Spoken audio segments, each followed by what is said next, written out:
Let's get to some of the bullshit, man. Chris Brown and his crew allegedly assaulted Usher at birthday party. So let's just go over the article and I'll talk about what I was going to say right now. Chris Brown and his crew have been accused of assaulting Usher at roller rink party, though the details about what exactly happened are still nebulous at best. When reports of the alleged assault first surfaced on Saturday, May 6, both Brown and Usher began trending on Twitter. And while the initial details of the alleged assault were murky, TMZ ultimately confirmed that an altercation did indeed take place between the two artists.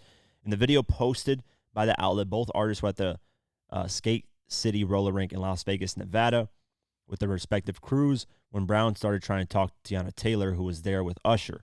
Taylor turned her head and refused to chat him up. This rejection made the Run It singer super angry, and he began yelling at the actress, which is Iman Shumpert's wife. I did see them in person when they were shooting the Lil Durk music video, where Lil Durk used my car for the video.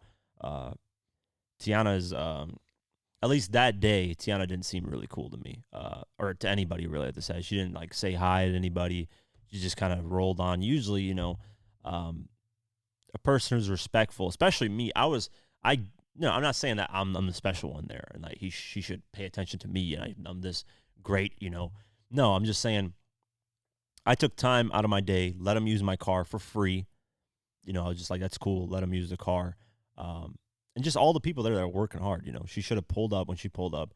She should have said, hey, everybody, I appreciate you all being nothing. She just sat in her chair. It's like, have some, even if you're focused on your work, at least at the end of the day, do that. Something, She didn't do any of that shit. So that rubbed me the wrong way with her. So I could see why, if Chris Brown got upset for something. Usher then intervened into the argument that Chris Brown was having with her, trying to defuse the situation. And while the video doesn't make clear what happened next, the Let It Burn singer reportedly came back a short time later with a bloody nose, prompting rumors that he'd been jumped by Chris Brown and his crew. News of this alleged assault couldn't have come at a worse time, as just 4 days ago, Usher was teasing potential verses with Chris Brown, who was at least up until this incident counted as a close friend of the singer. So, a good point that people made was that when has Usher ever gotten into a fight and in trouble with people? Like, think about that. When has he actually gotten into altercation with people? He's had parties at this rollers rink, skates 90 million times. Nothing's ever happened. All of a sudden, Chris Brown gets involved. Chris Brown's there, and all of a sudden there's a fight and shit breaks out. Chris Brown hasn't, there's an alleged drug problem that Chris Brown's going through. People are saying that he's allegedly, dibble and dabble so much drugs that it just kind of gets them. He just reacts crazy, which is unfortunate, man. I think Chris Brown, I don't know if he's having a hard time dealing with a lot of the stuff that he's going through in the public eye, because that is a lot, man, when you're in the public eye and you make all these mistakes. And, I think, I don't know Chris Brown. I don't know him, to say that. I think he means well. If you look in the interviews, I think he means well. He just deals with a lot, and he sometimes doesn't know how to control it. And when you're a child star growing up and all you know is fame and you're always in the limelight for something, drugs get involved, man. A lot of people just try to escape with it with drugs, which is not the right way, man. I think the best way to deal with these type of things is the route that Kendrick and J. Cole take, man. They're not in the limelight, man. They stay away from everything. They just drop their music and disappear. I think that's the best way to deal with it. And stay humble, man. Just stay humble. You're getting all this money, cool, but just relax, man. Chill, do your tours, mind your own business. Going out to events every single time where there will potentially be some issues, don't do it. But it seems like Chris and Usher were great friends, so maybe he didn't expect any of that to happen. He just kind of overreacted. There was an event, the Lovers and Friends.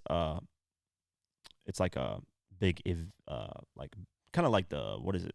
What's that show called? That Coachella and all these other like big festival events. 50's there, a bunch of artists are there. Chris Brown, Usher. It's all the early 2000s artists. Jhené Aiko, Busta Rhymes, Mariah Carey, stuff like that. They were there both performing, and nothing happened. On Saturday, May 6th, prior to his performance, Usher posted a variety of videos on his Instagram story and took fans behind the scenes to show how his set came together. What was noticeable around the 44-year-old singer's face is that it is visibly untouched after it was reported that he suffered an array of injuries after the melee he had with his fellow R&B comrade and his crew. Chris Brown also took the stage and appeared to be in great spirits as well. So they both performed there. There's no beef, nobody fighting. So who knows, man? A lot of these things could be exaggerated. But Usher, if he did get a bloody nose, that's not really noticeable unless it got like really, really grazed badly and hit. If you get a bloody nose punched, usually doesn't affect your nose appearance unless like you just get hit really, really hard and your shit gets slanted. You got a crooked ass nose. That's a different story. But yeah, man, I hope this doesn't you know continue on and spread out and become something that they both have issues with, because it'd be great to see them in a versus. I would enjoy watching that. Them two in a versus. Hell yeah.